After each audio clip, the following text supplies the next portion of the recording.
मंगला गौरी व्रत कथा। एक समय की बात है, एक छोटे से गांव में एक साहूकार अपनी पत्नी के साथ निवास करता था। साहूकार धनवान था और उसके घर में किसी भी प्रकार की कोई भी कमी नहीं थी। फिर भी वह और उसकी पत्नी संतान न होने के कारण दुखी रहते थे। संतान की कमी उन्हें हमेशा कचोटती रहती थी। एक दिन की बात है, उस साहूकार के घर में साधु आए। साहूकार ने उनका आदर सत्कार किया और उन्हें अपनी पत्नी के समस्या के बारे में बताया। साधु ने साहूकार की पत्नी को सावन में मंगलवार को किए जाने वाले मंगला गौरी व्रत करने की सलाह दी।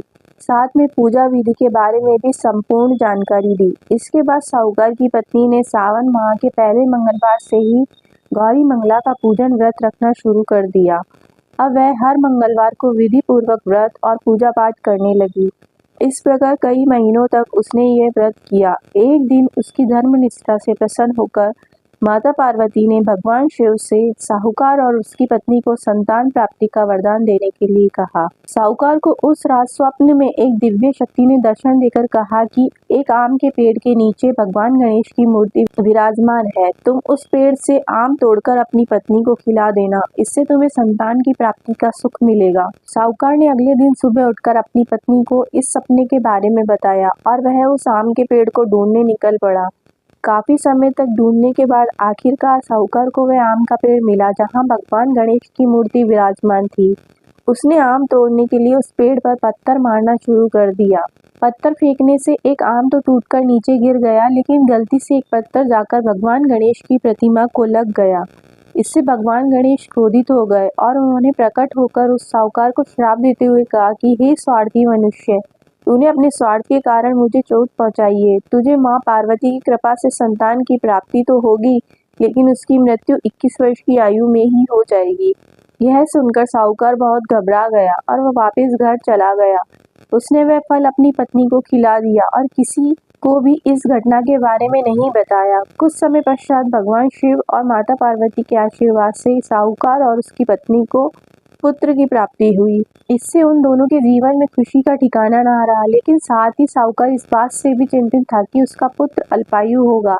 देखते ही देखते वह बालक 20 वर्ष का हो गया और व्यापार में अपने पिता का हाथ बटाने लगा। एक दिन घर लौटते समय साहूकार पेड़ की छांव में तालाब किनारे बैठकर अपने पुत्र के साथ भोजन करने लगा। तभी वहां कमला और मंगला नामक 2 कन्याएं कपड़े धोने के लिए आई और कपड़े धोते हुए आपस में बात करने लगी।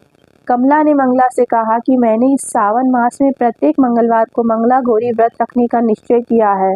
तुम भी माँ पार्वती को समर्पित यह व्रत अवश्य करना। इससे माता पार्वती प्रसन्न होती है और आप पर उनकी कृपा दृष्टि बनी रहती है। इसे करने से मनोवांछित वर और अखंड सौभाग्य की प्राप्ति होती है। कमला की बात सुनकर मंगला भी इस व्रत को करने के लिए तैयार हो गई।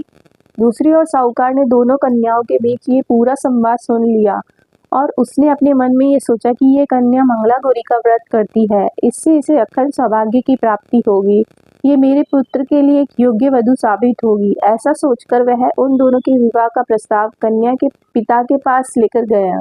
साहूकार के गांव में प्रतिष्ठा होने और मान होने के कारण कमला के पिता अपनी पुत्री का विवाह साहूकार के लड़के से करवा देते हैं। विवाह के पश्चात भी कमला विधि पूर्वक मंगला गौरी का व्रत रखना जारी रखती है। उसके इसी भक्ति भाव से प्रसन्न होकर माता पार्वती एक दिन उसे स्वप्न में दर्शन देती है और कहती है कि मैं तुम्हारी भक्ति से अत्यंत प्रसन्न हूँ, इसलिए तुम्हें अखंड सौभाग्य का वरदान देती हूँ। लेकिन तुम्हारा पति अल्पायु है, इसलिए अगले महीने में मंगलवार के दिन एक सर्प तुम्हारे पति के प्राण लेने आएगा। तुम उसके लिए एक प्याले में मीठा दूध रख देना, उसके पास एक खाली मटका भी रख देना। सर्प दूध पीकर उस मटके में चला जाएगा और फिर तुम उस मटके को ऊपर से कपड़े द्वारा ढक देना।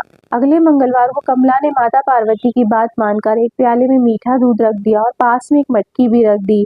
सर्प ने आकर दूध पिया और मटकी में जाकर बैठ गया। कमला ने उस मटकी पर कपड़ा बांधकर उसे जंगल में रख दिया। माता पार्वती की कृपा से कमला के पति के प्राण बच गए। इस प्रकार मंगला गौरी व्रत के पुण्य फल से साहूकार का पुत्र श्राप मुक्त हो गया। जब कमला ने घर में सबको इस चमत्कार के बारे में बताया तो सभी आश्चर्यचकित रह गए। इसके बाद साहूकार और उसकी पत्नी ने अपने पुत्र और पुत्र वधू को आशीर्वाद दिया और पूरा परिवार सुख पूर्वक जीवन व्यतीत करने लगा। बोलिए माँ पार्वती की जय।